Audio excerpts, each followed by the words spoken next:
it? We're done? That football sounds like there's going to be some suitors for it. Any traction there? There's a good chance that'll get done today, I think. Western Bulldogs? They're the front runners, so we'll see how the day pans out, but yeah, I think it'll get done. What do things sit for the larger roles? We haven't had many conversations with Carlton, so we'll just, I think, sort of middle of the trade period, we'll find out a little bit more. Him personally, does he like a fresh start? He does, but he's also happy to come back and play for us.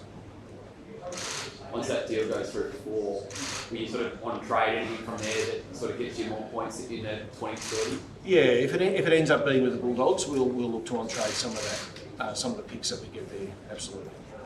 Harvey or Child, what are your thoughts on him and his trade work? So Hawthorn's clearly put a contract on the table for him. He'd like to get there. We've had really preliminary conversations with them. Yeah, I'm not sure how quickly that will move, to be honest. We'll see how that goes. What are your list holes, Craig? Is there anything you're coming in this period wanting to fill?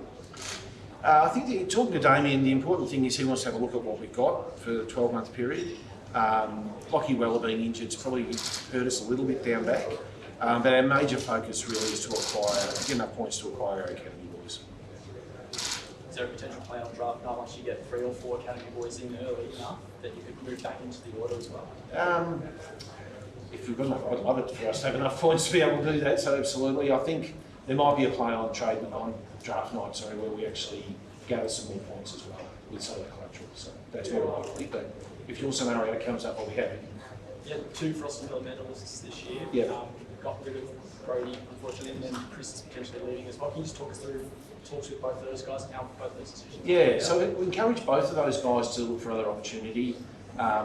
Brody has come into the system at 25, so as a mature age recruit. We felt that his opportunities would be limited, and so I've known Brody for quite a long time and had a really open conversation with him. And just said at his age, he's got to try and grasp the level as much as he can, try and find a club that he knows he will play for. And Chris is a bit the same. He's been with us for a while. He's 27 years of age. He needs to go to a club where he'll get played.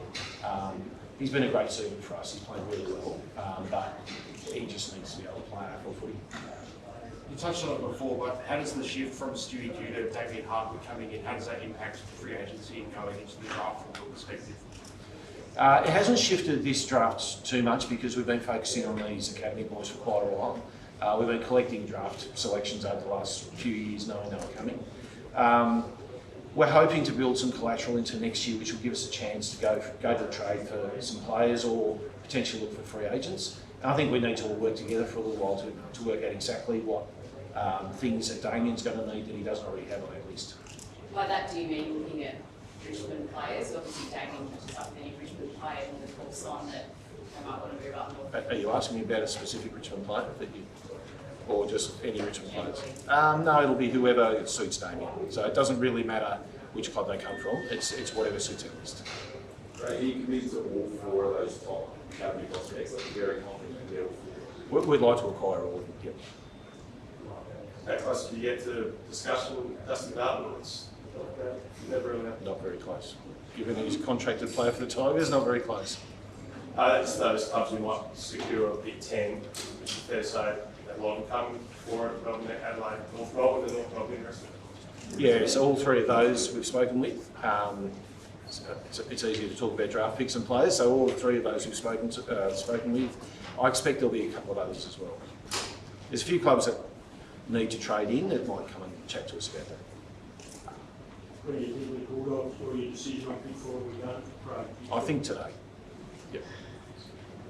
We need to, the earlier we can do that, if we're happy with that deal, helps us move on with other things we have to do. Thanks, Craig. No worries.